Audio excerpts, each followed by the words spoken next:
This is Join Us in France, episode 463. 463. Bonjour, I'm Annie Sargent, and Join Us in France is the podcast where we talk about France, everyday life in France, great places to visit in France, French culture, history, gastronomy, and news related to travel to France. Today, I bring you a conversation with Elyse Rivin of Toulouse Guided Walks about Dartagnan and Alexandre Dumas, the wonderful book and incredible author who was both prolific and extremely talented and made a huge impact on French literature and culture. This podcast is supported by donors and listeners who buy my tours and services, including my itinerary consult service, my GPS self-guided tours of Paris on the Voice Map app, or take a day trip with me around the southwest of France, of course, in my electric car.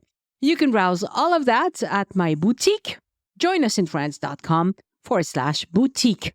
There will not be a magazine part of the podcast today because this recording ran long and because I was away all week visiting Bordeaux, Arcachon, Rochefort, Cognac, and Saintes. I'll tell you more about this visit very soon. I also visited the beautiful town of Cordes and several wineries around there to prepare for a day trip from Toulouse.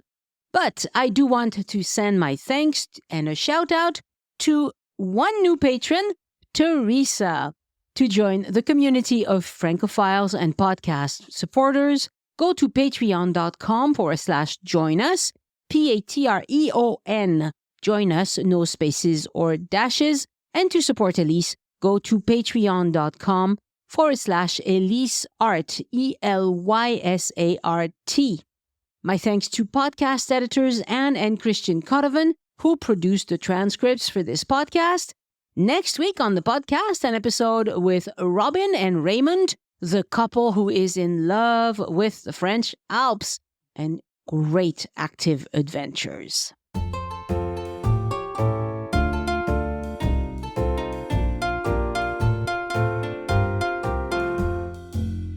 Bonjour, Elyse. Bonjour, Annie. We have a really fun topic today. We're not wearing capes. We should be, huh? We should be. And we should have swords with us. Yes. So we're talking about Dartagnan. So we're talking, first we're going to start with the man. The real man. The real man, the actual man in flesh and blood. In flesh and blood now. A long time ago, flesh and blood, yes. And then we're going to talk about a little bit about the novel. And I'm not sure how much time we'll have for the novel. I also did a bunch of research into the life of Alexandre Dumas, the author. And, I can get geeky about novels. So perhaps whatever doesn't fit into this episode, I'll just do with my patrons at a later date. But fascinating guy, this D'Artagnan. Absolutely. And of course, this is because you love the Three Musketeers and because you really, really, really love D'Artagnan. And I did not even realize until we began doing this that he was a real person. And that, in fact, a good part of what Dumas put into his books is kind of based on what are actually fake memoirs that were written a little bit after his death. But this guy really existed. And in real life, his exploits were almost as amazing as what you have in the book. Right. So he took a real person and made him even more incredible and surrounded him by equally incredible people. Yes. And lots of bad people. Yes. It's an excellent novel. Excellent novel. And a lot of fun. And just to add, before we even begin talking about the real guy, the story of his life, it is a fact. I went online and I actually counted them and made notes about them. Since the year 1912, there have been 32 different films made about D'Artagnan and the Three Musketeers. That is crazy. Isn't that amazing? 32. The first one was in 1912, and it was, of course, a silent movie, and it is considered to be the very first swashbuckler movie ever made. And it was made by someone who actually had worked with Méliès when we did our podcast about the history of cinema. So it's really as primitive as the old very beginning of cinema was, but it's actually fascinating. And I just it's weird because half of them are American or English versions. So the Americans really love the Three Musketeers and D'Artagnan. And several of them are Italian as well. Oh. Yeah. And I think that I have never seen any of them, but I would guess they are as kitsch as you could possibly Oh, get. yeah. Easy to go kitsch for that one. To go kitsch, and the Italians are really good at kitsch anyway, you know. So the first one was 1912, and the most recent one is this past year in 2023. And it was a huge success here in France. Right, and I haven't seen it. I haven't seen it, but my husband saw it, took our 12-year-old grandson who loved it because it was filled with all these young actors. And Pierre was like, but of course he's used to the older versions. And, you know, what are you going to do with an old fuddy-duddy who's used to the other versions, you know? I would love to see it, honestly. I don't go to the movies very much, but that is one I would like to see, yes. And that's not counting even the TV series and the TV films. I mean, this is just cinema films. This is fodder for the cinema. Oh, definitely. And the novel reads like a movie. Yep. It is just crazy. Like, it's constant action. I'm convinced that the reason why there are so many movie adaptations of it is that you can pretty much take the book and turn it into a movie. Like, there's not that much work to do to it. I don't know anything about screenplays, but to me, it reads like at least a theater, like a play. Like, it's alive. And there's always action. Constantly. It's always moving forward, always moving. And the characters and all the coincidences between what happens. I mean, come on, what are the chances? But it doesn't matter. Coincidences happen all the time, and you believe them because you just want you want to see these people and what they're going to do. It's wonderful. It's wonderful. And it's fun, in a sense, you know, even though it's really based on real history and real people. So today we're going to bring you back down to earth and tell you about the real guy. But he wasn't bad either. He wasn't bad either. Okay. Our Mr. Charles de Batz, and apparently there's an argument about whether it's Bat or Batz, B-A-T-Z. His real name... Well, he says it's not the Z. You don't pronounce the Z, so I'm not going to worry about it. What does he know? He's from Paris. Yes. This guy's from the Southwest. Come on. Yeah, he's Southwest. He's a Gascon. Charles de Batz de Castelmore is his real name. And he was born somewhere, interestingly, there's no exact proof of the year of his birth, which is strange because at that time, certainly, there were lots of records in the churches, certainly for baptism. He was born somewhere between 1611 and 1615 in the tiny village of Lupiac, which is in what is now the department of the Gers, which is Gascony, to the west of Toulouse. The region, of course, at the time, this is way before the French Revolution, this is the region of Gascony, and his family was what could be considered to be minor nobility. His father came from a family that had made a fair amount of money, mostly in commerce, but his mother was from a distinguished family, a family called the Montesquieu family. And she had a lot of royal connections, mostly distant cousins, but there was enough of kind of a connection between her family and these other people that when Charles decided to do something with his life, and that, in fact, was to go up to Paris to be a soldier, she had lots of letters of introduction that were very, very useful to him. Same in the book. Same in the book, right? He was actually the fourth son in a family with 7 children who all survived, which is astounding for the time that they were living in. And good genes. Good genes, very good genes. And good mom who knew how to take care of babies. Obviously, and lots of luck, I think, also at the same time. Also luck, and also means and all of that. Whatever. But, of course, we know that once you're not the firstborn son, there's no way you're going to inherit anything. You don't get the property. You know, primogeniture was really the rule even in France at the time. So we know almost nothing about his early childhood. Obviously, they probably had a private tutor. They were wealthy enough. They had their small little chateau in the Gers. Yeah, and we just looked at a photo of it. It's a nice big house. It's a very big house. I mean, it's not showy house. It's a chateau, but it's a plain chateau. It's a plain chateau. We're in the 17th century. This is obviously chateaus. This is not fortified anything. And it is a chateau of a minor nobility, which means they had a nice big chunk of land. 150 hectares, it's over 300 acres. So it's a nice big forest. But it was what would be considered for the time a modest mansion or a teeny chateau. Yes. And apparently it's for sale. And it's for sale if anybody wants to spend 2.2 million euros and work on fixing it up and making it into a museum. I will go to visit the museum once you fix it up. Well, we're going to go see it. I mean, it's driving distance from Toulouse. Yes, and I'm dying to see this building. And I would put my bid in, but it would only be for 20 euros, so I don't think that would work.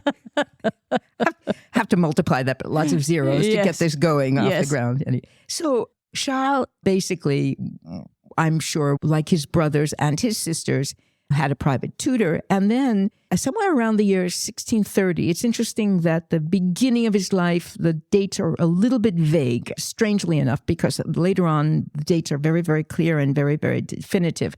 But at some point around the age of 15 or 16, he and two of his brothers, the two who were not going to inherit as well as he, they all left the Gascony area and they went to Paris. To seek their fortune. To seek their fortune.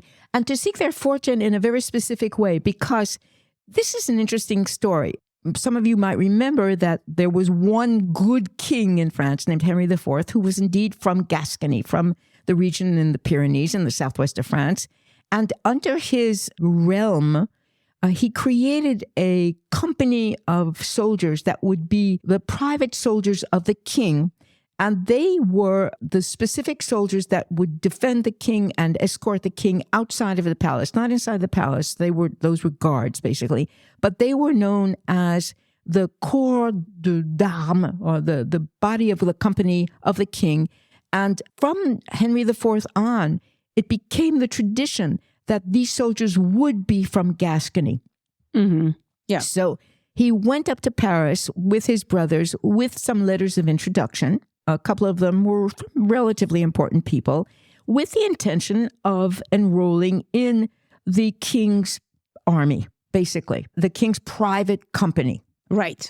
And in real life, I suppose that the letters were not stolen. The letters were not stolen. Well, in the book they are. Ah, okay. So in real life, the letters indeed are not stolen. And not only that, but the rule was that in order to be a member of the king's company, you had to be what was called a gentilhomme, which of course has come down in English to be the word gentleman, but in fact had a very specific meaning in French at the time. It meant that you were born into a noble family. Right, and that you had some means. And that you had some means. That you could carry the sword, because not everybody was allowed to carry the sword. Exactly. And not only that, but even if you were admitted into the king's company, and then company in the sense of military company, you had to pay for everything yourself at first, because the only thing they gave you was the sword. And so it was kind of mercenaries type of, today we'd call them that. They were mercenaries, but the fact is that armies, until they had huge battles where they really basically enrolled by force lots and lots of people, this is what it was. I mean, these were people that were chosen, that relatively handpicked, so that they could try at least to guarantee their loyalty to the king. And of course, one of the things they paid them with was the booty. We have to admit that this is part of what happened when you were part of these armies. I mean, you weren't always such a nice person. But in the case of Charles de Batz de Castelmore, he apparently was somebody from his childhood who had been raised with the idea that the most noble thing that he could do would be to be in the service of the king. And so in 1630, when he went up to Paris, the king was Louis XIII, the son of Henry IV. And the prime minister, who was the man who held basically much of the power, was a very important man named Richelieu. And I know that they're both very, very important, especially Richelieu in the book, although you have, I think, Mazarin afterwards. So Charles is accepted into the army, that is Louis XIII's army, but basically he's taken under the wing of Richelieu. I don't know, we've never done podcasts about either Richelieu or Mazarin. These are very complicated people. These were people who were very, very powerful, both of whom were basically the power behind the throne when there were two women who were what we call régentes, which meant that they were the mothers of the kings, but the kings were still babies or children. And so there was a lot of power play. And of course, this is a lot of what goes on in the Three Musketeers and the story of the Three Musketeers. And so for the first few years, there isn't really much detail about what happened, except that he was enrolled in this army. And probably because he must have been fairly well educated, but also apparently very astute at not making enemies of people at the court. This is a talent because not all of the soldiers were this diplomatic or maybe not as suave. I have no idea. It would have been interesting to actually meet this man in real life. Richelieu picked him out, noticed him, and started to ask him to do what basically became secret missions. Mm-hmm. So this is where it does join up to what goes on in the Three Musketeers. Right? Yes, definitely. They go on secret missions. They go on secret missions, right? Yes, but in the book, he's not admitted as a musketeer right away. Right. No, he's not. It's not the Musketeers. This is a separate corps. This is a separate company of soldiers. He is not, in fact, made a musketeer until 1644. Okay. And 1644 is the year after the death of Louis XIII. And that is when you have Louis XIV, who is only 8 years old. And so he is now too young to be officially made king. And so it is the regence of his mom. And his mom is Anne of Austria. Yes. And Richelieu is replaced by a man named Mazarin. Right. Who is also someone who likes to plot things and have spies. And it is he who creates the Mousquetaires. And the company of Mousquetaires, based on this new rifle that had just been developed, called the Mousquet, which apparently is lighter and more efficient and more accurate than the old rifle. This is the reason why this company of soldiers is called the Mousquetaires, because they are the only ones allowed to use these new rifles. The old one apparently was so heavy that it was barely liftable. I mean, I don't know how they actually pointed at somebody. If you go to the Musée de l'Armée, you can see some of these old muskets and the long ones, the short ones, the medium ones, yeah. I mean, you had to have a lot of muscle just to be able to take the gunpowder and shove it back into the front of the rifle. So this is an interesting difference between reality and the book, because in the book, everything takes place under Louis XIII and Richelieu. Everything, the whole story. Yes, the whole story. And so Louis XIV never appears in the book. And Mazarin does not either. He kind of set it further back, perhaps 50 years or something. Right. Just so that he essentially told the story of what was happening today, but under the guise of 50 years ago, which is clever. It's very clever. That's very interesting because, in fact, the glorious period of time of the life of Charles de Batz de Castelmore is indeed under Louis XIV, not under Louis XIII. Right. And in the book, it's Louis XIII. It's the Louis XIII. Yeah. So, in fact, what happens is when he goes up to Paris and they ask him, I don't know if it was the custom or it was just that he made the decision himself, but he added the name Dartagnan to his official name. His baptismal name was Charles de Batz de Castelmore. And he added the name of the family of his mom, the maiden name of the family that belonged to his mother. And that was because they had land, and that land was the land of Dartagnan. Right. So he is de Artagnan. Yes. So d'Artagnan. Right. Yeah. And then from that point on, for the rest of his career, I guess the rest of his life, we could say, he became known simply as D'Artagnan. So this was a good way to stand out from his brothers and, yes. Just have and it's a very good name. It's a very good name. Yes, it is a very good name. Yes, an excellent name. It's a very excellent name, exactly.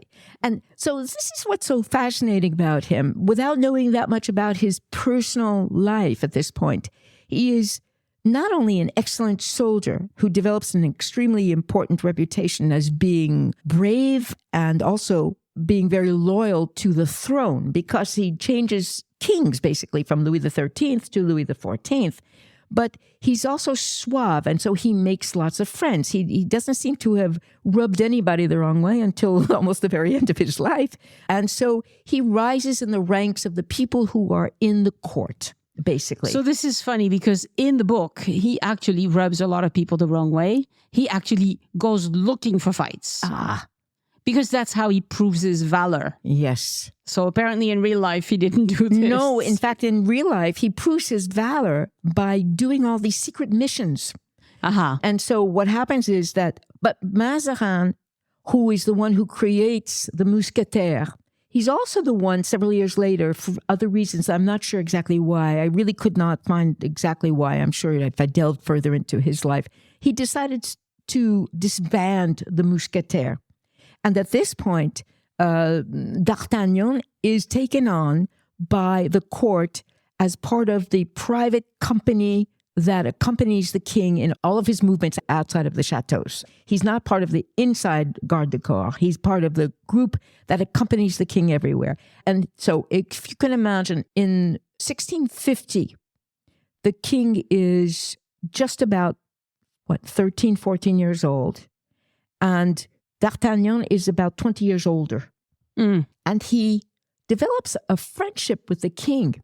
He becomes his loyal soldier and basically, in the good sense, the loyal servant, and stays loyal to Louis XIV and stays alongside him in almost every single battle that Louis XIV participates in, and basically is his loyal friend until the end of his life. That's very interesting. So in the book, there are two companies. There's the Musketeers of the king. Yeah. And there are the people who serve Richelieu. He has his own company. And there is rivalry between the two companies. And they always get into fights. But this is not what happened in reality. Apparently not. Yeah. I mean, of course, who knows? I'm sure that there must be diaries, journals, and texts somewhere that indicate exactly all these little intrigues that went on in the court. Because, of course, one of the problems with both Richelieu and afterwards with Mazarin is that these were men who had enormous political ambition. And so they weren't always the most helpful to the king. I'm not sure what other word to use. In other words, they weren't traitors to the king, but they were looking out for themselves very often. Yes. There was a lot of lining one's pockets. Yes.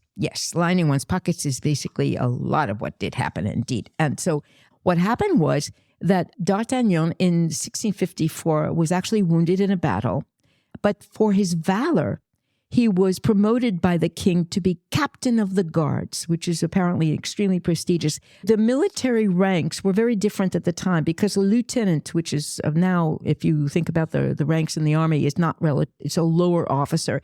At that time, it was considered to be very important to be a lieutenant.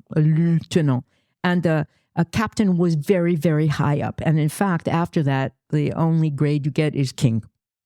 The king is the head of the company, and then you have captain, and then you have lieutenant, and then you have sous-lieutenant. So we were, he's fairly high up. So a little point of French pronunciation here. It's lieutenant. Lieutenant. In French, it's lieutenant, sous-lieutenant.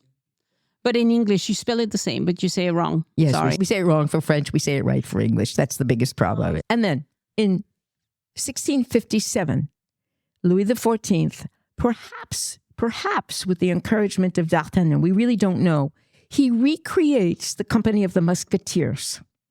And he made D'Artagnan the captain of the company of the Musketeers, and he had under him 150 men. Okay, so this is interesting because this happens in the book, but it's at the conclusion of the book. That's his reward for having gone through all these epic difficulties.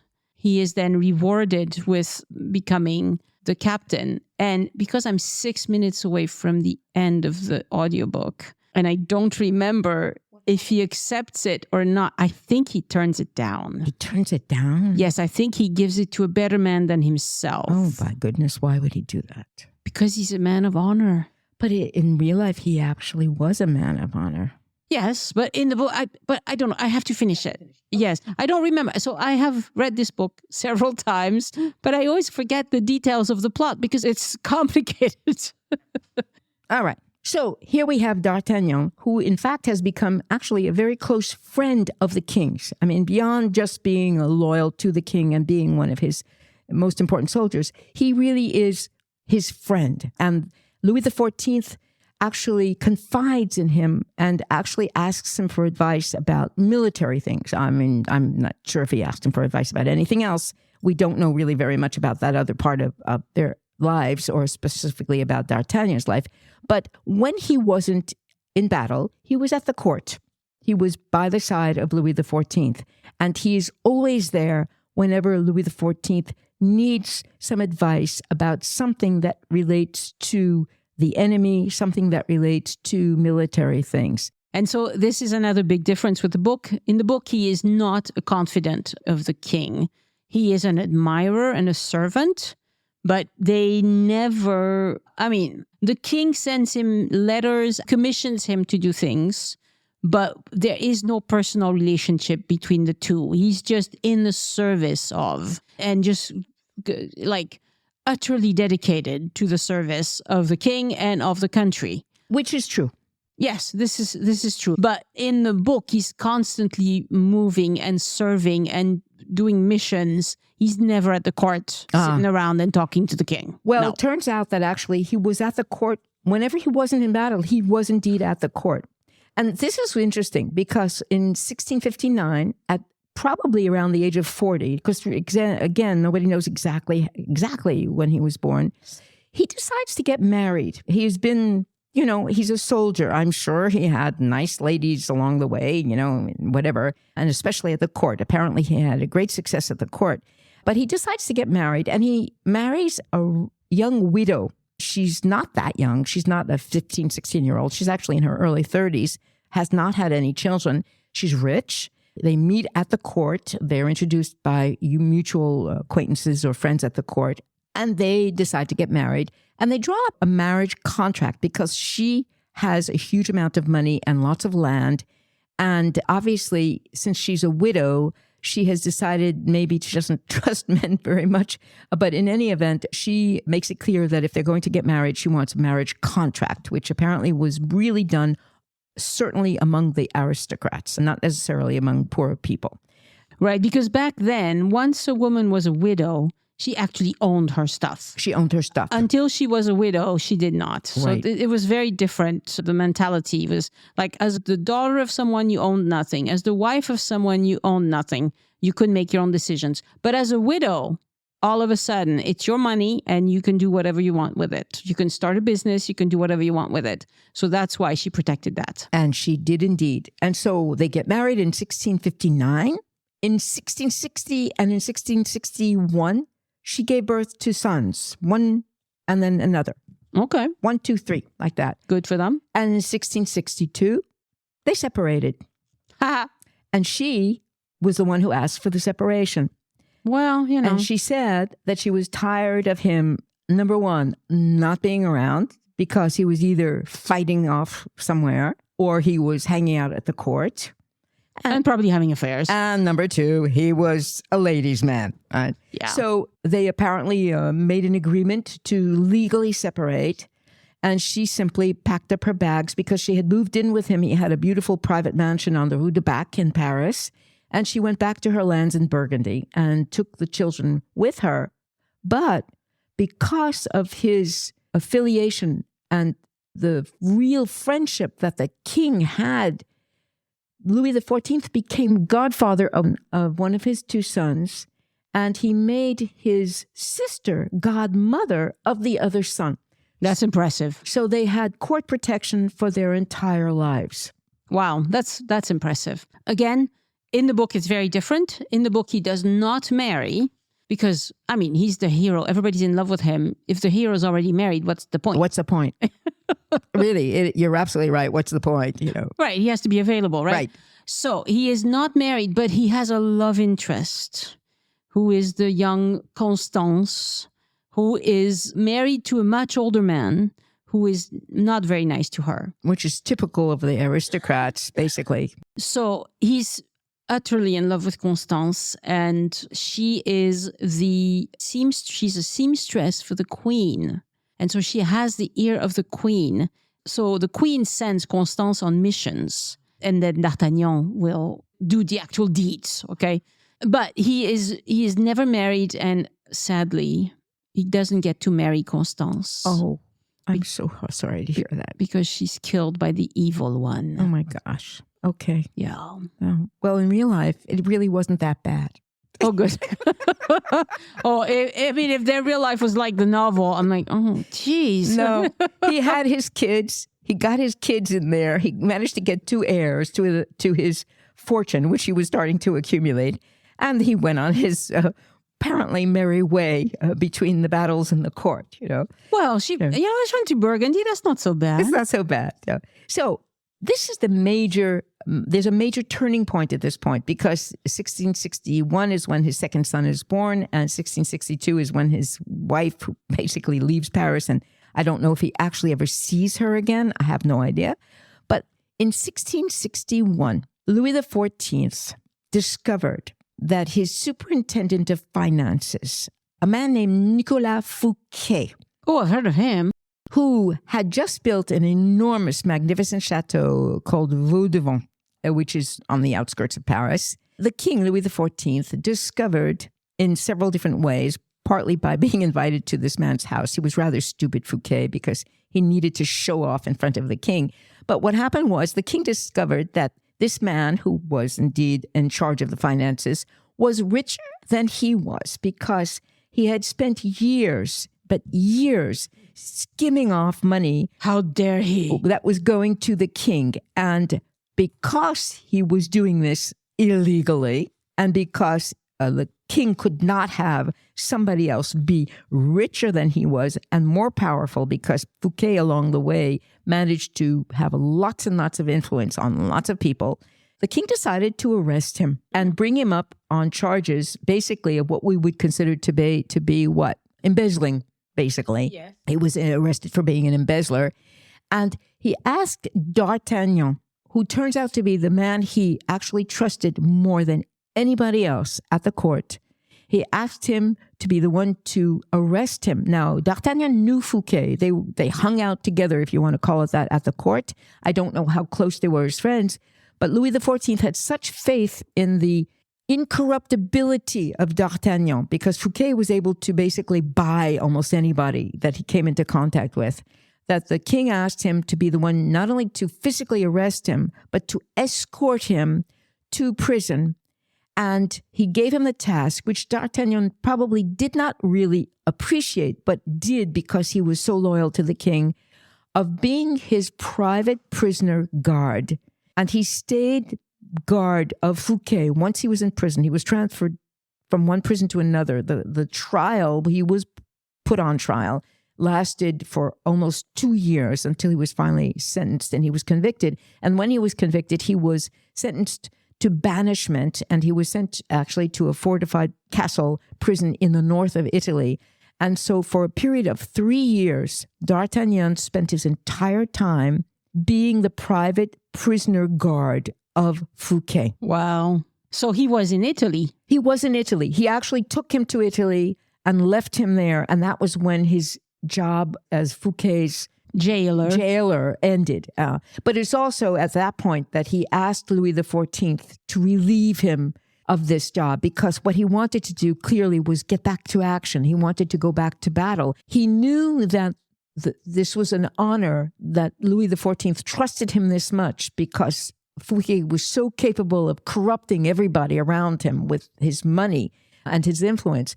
And he knew that that was an ultimate honor, that he was chosen, but he no longer wanted to do it. I mean, can you imagine spending 3 years just being the jailer of somebody, even if it's somebody that's your levels in society and that you can talk? He talked to him. Apparently, there were articles and things written about how there were people that were worried that they were developing too strong a friendship because he was around him basically all the time. But no, he treated him with respect. He talked to him. They had conversations about things, who knows about what. And then eventually, the day that he was finally taken to Italy, he left him there and he went back. And at that point, Louis XIV gave him great honors, added a great deal of money to his fortune. He rewarded him for the incredible honesty and loyalty that he had shown to the king. So it's interesting, sorry to interrupt, but it's interesting that the theme of the banishment to some island in the Mediterranean, Chateau d'If was one, and apparently they did this in Italy as well. Well, they did this in Italy as well. It's interesting, it was like above a certain point, I think, in society, they didn't kill you, they just banished you. They put you in prison, and it wasn't necessarily, the dungeon with rats running around it either. He lived there for, I don't remember the year he died, but he was there for quite a few years, before he actually died. Right, and then you have the man with the iron mask, or nobody knew who he was. Nobody knows. Nobody knows. So there were a lot of intrigues like that are used in literature, but perhaps were based on some reality as well.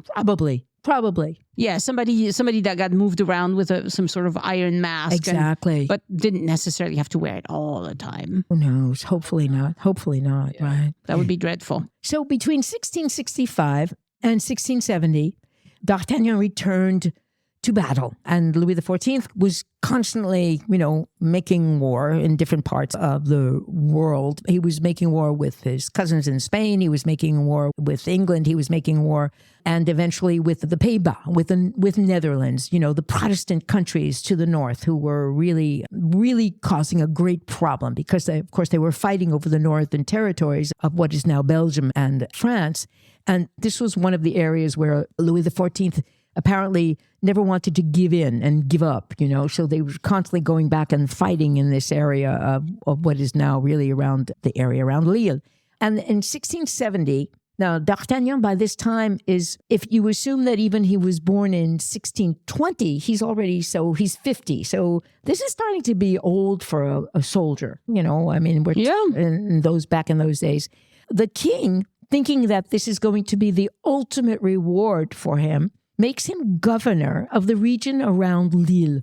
Oh, that's unexpected. It's unexpected, and it's totally out of his world. And that's not in the book at all. Not only that, but it's a political appointment, basically. It's not a military appointment. It's because the border between the Netherlands is just above Lille. Lille is very important. Yeah. And it's exactly at the same time that he has Vauban, who we have talked about, obviously, in the podcast, that he sends Vauban to Lille to fortify it. So this is where we see the weakness of D'Artagnan. He does not know how to be a politician. He was good at the court. He was good on the battlefield. But it turns out that he had no finesse in terms of dealing with political issues. And he and Vauban were cat and dog. And Vauban, who considered himself to have more influence at this point with the king than D'Artagnan, went ahead with all kinds of construction and destruction in and around the city of Lille without asking for permission from D'Artagnan, who theoretically was the governor and therefore should have been the one to give permission for anything that was going to happen.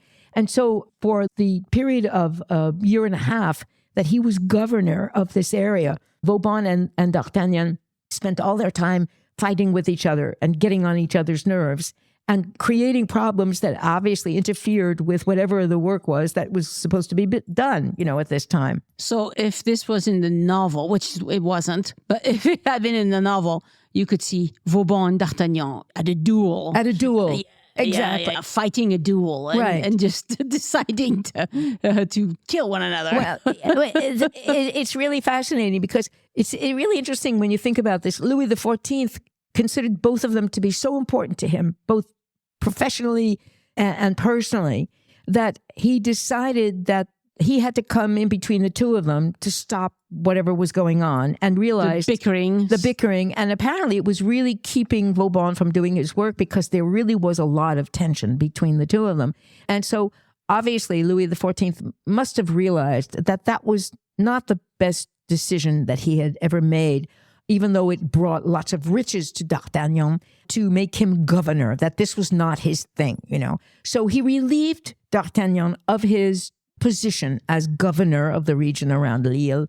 And basically, D'Artagnan went back to court and asked the king if he could go back to being what he had always been, which was a soldier. Wow. That's just crazy that he had a cushy job there and he didn't like it. He didn't like it. And so in 1671, he went to battle again with Louis XIV, who really went to battle. I mean, he was in front of his troops. He was in the front of all of these battles and everything.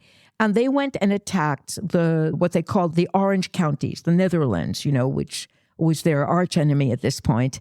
And Louis XIV said to him, you can stay captain of the company of the Musketeers, but you shouldn't be out there on the front lines anymore. This is not where you're supposed to be, probably in some very more diplomatic way saying, I think you're a little bit too old, you shouldn't be doing this anymore. And D'Artagnan did not listen to him. He did not listen to him. So he fought alongside Louis XIV, and they headed for the town of Maastricht. Yes. Which, of course, now is one of the places that's got some of the headquarters of the European community, and which is where there was a very famous and very long, drawn-out battle between the Dutch forces, who were, of course, reinforced by the Germans, the Protestant countries of the north, and some of the English, and the French, who had some of their allies with them. But it was mostly at that point the French versus the Dutch. And they went to battle together. And it was there at a point when they should have won that they got themselves stuck in a kind of ambush. And on the front lines, a whole number of the soldiers of the Musketeers got caught. And D'Artagnan left I guess, I don't even remember now the word, what would you call the back lines, where you keep where the head officers are waiting to see what's happening in a battle. He saw what was happening because they theoretically should have been winning the battle without any problem, but they strategically got caught in some kind of an ambush. And he went out to the front lines to basically talk to his soldiers to see if he could figure out what they could do. And he got hit. I don't even know if it was actually a gunpowder or a bullet or an obus from the enemy lines. Mm-hmm. And he got killed. And this is in June of 1673. So he died in battle. And the story is, and it was recorded by people who indeed were there, that he didn't realize at first that he had been hit. He went out to try and save some of his soldiers, and he was lying there. He didn't die instantly. Apparently, it took a certain amount of time for him to die. And 4 of his musketeer soldiers went to get him, to bring him back behind the front lines, hoping that they could save him, and if not, at least to bring him back. And they themselves got killed. So in the process of trying to save him, not only did D'Artagnan die, but 4 of his musketeer soldiers died along with him. Now, the irony of all this is that his body was never found. What? They have never found his body. Nobody knows. It was assumed that he was buried somewhere along the battle lines in Maastricht, but nobody knows where exactly. Nobody knows why his body was not immediately recuperated. And since then, since 1673, over all these years, all of these centuries, there have been constant digs by archaeologists, by historians in the graveyards and the crypts of various churches in this whole section, somewhere from Lille up to Maastricht, looking for the remains of D'Artagnan. He was never found. Nobody knows why. Nobody knows what happened to his body. But Louis XIV, who was actually in battle, I don't know if he actually witnessed him being killed, but he was actually in battle with him. Now remember, D'Artagnan is maybe somewhere between 55 and 60 years old, at the most 60 probably. Louis XIV is 20 years younger, still a relatively young, vital man. At the moment that he died, Louis XIV is quoted as saying, "I have just lost D'Artagnan, in whom I have had all my life total confidence, and who was good at all things. He was honest, loyal, the best of men, with integrity and generosity." Wow, that's quite a compliment. It was quite a compliment. And it was Louis XIV who then took charge of his family and raised his 2 sons, who both became important soldiers and officers in his army, and in the army, of course, later on of Louis XV, and one of whom had children and has actually, there are descendants still alive of D'Artagnan. That would be cool, man. Isn't that I'm a amazing? descendant of D'Artagnan. Haha. And so to get to Dumas, and in 1700, so 27 years after his death, a man named Gatien de Cortise de Sandras wrote a book called Les Mémoires de Monsieur d'Artagnan. And apparently this was a man whose writing was well known at the time, who wrote basically what would be considered to be fake memoirs. I mean, he based it on a lot of stuff he could find out at the time. I'm sure that there were people who wrote about D'Artagnan and there were records, historical records of things. But he wrote this book, which apparently was a huge immediate success. I guess there were still people alive who knew about him. Louis XIV was still alive, actually, Yeah. in 1700.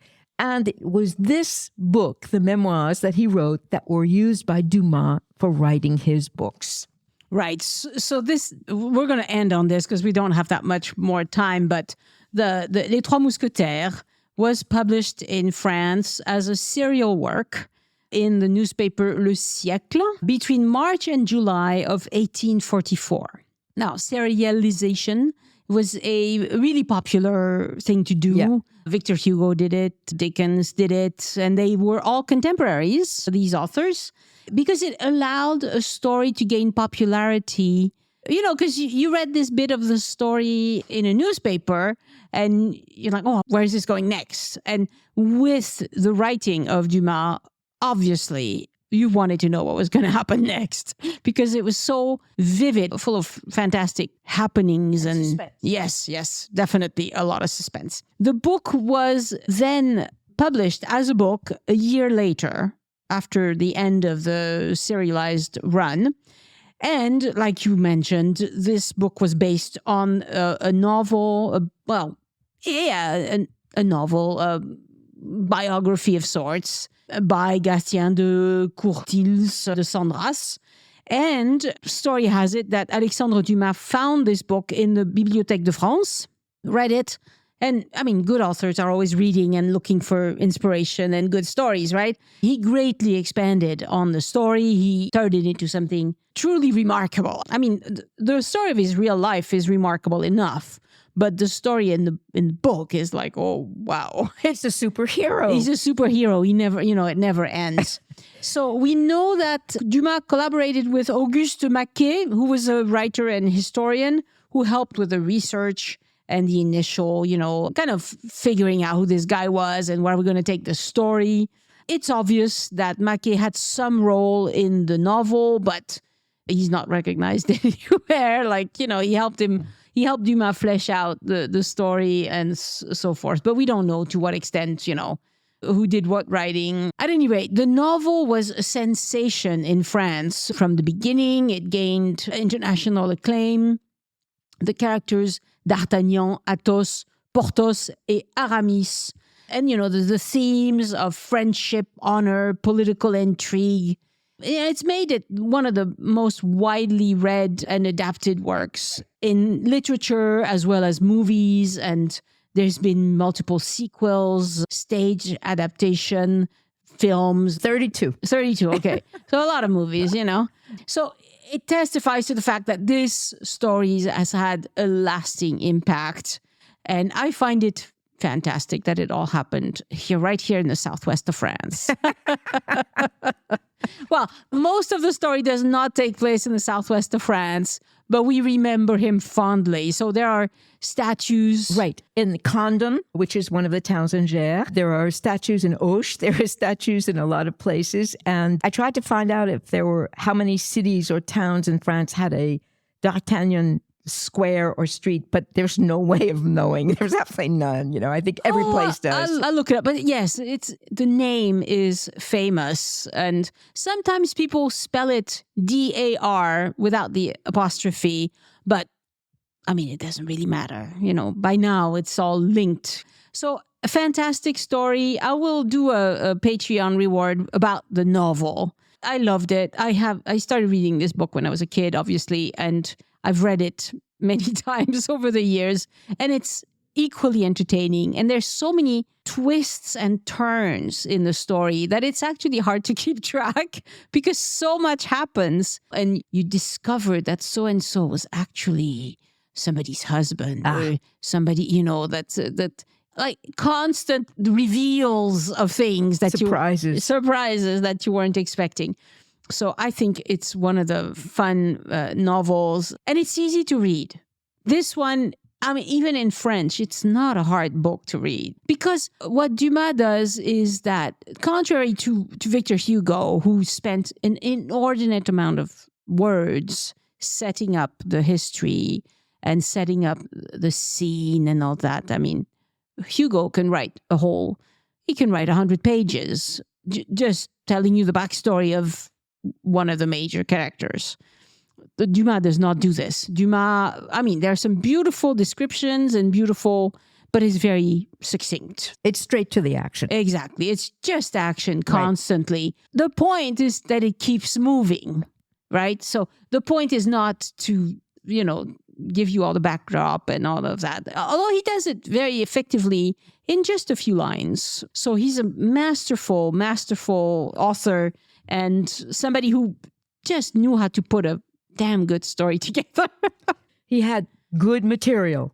He did. And all of the characters that he brings into the page are fantastic. They're all extraordinary people. I mean, yes, you have your valet.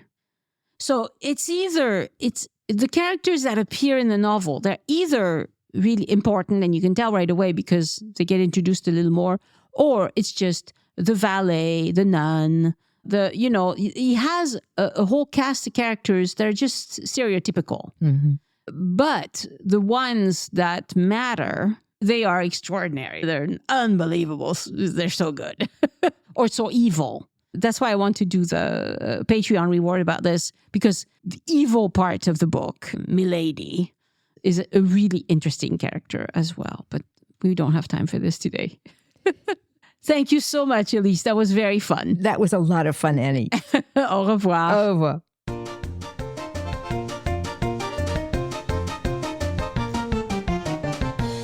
The Join Us in France travel podcast is written, hosted, and produced by Annie Sargent and copyright 2023 by Addicted to France. It is released under a Creative Commons Attribution, Non-Commercial, No Derivatives license.